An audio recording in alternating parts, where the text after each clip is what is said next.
Alors, nous venons de participer à un atelier débat sur le foncier en particulier, enfin le foncier en général et le foncier logistique en particulier. C'était très intéressant parce que ça montre d'une part la position des collectivités locales, des pouvoirs publics, et la position des acteurs privés.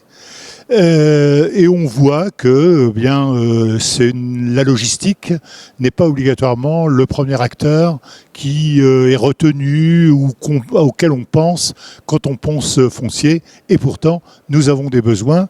Ce qui a été aussi très intéressant, c'est que ça a suscité un véritable débat entre les participants et les gens qui étaient dans le public, puisqu'il y a eu beaucoup de questions qui étaient posées et on est presque arrivé à se dire qu'il était sans doute intéressant d'avoir un groupe de réflexion au sein du LIFTI à ce sujet.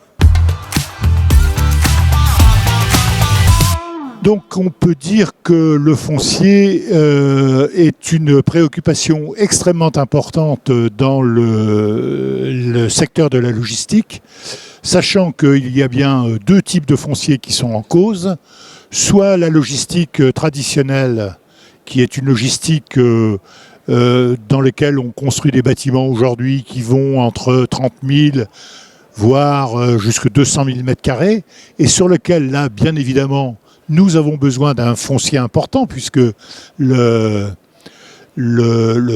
coefficient d'occupation est plutôt de 0,4, 0,5 au maximum. Donc quand on construit 200 000 m², ça veut dire qu'on a besoin de 400 000 m², 40 hectares de terrain. Ça ne se trouve pas comme ça. Et en plus, nous sommes dans un moment où on veut arrêter d'artificialiser, de mettre du béton un petit peu partout sur les sols. Donc ça, c'est un vrai problème et un problème important.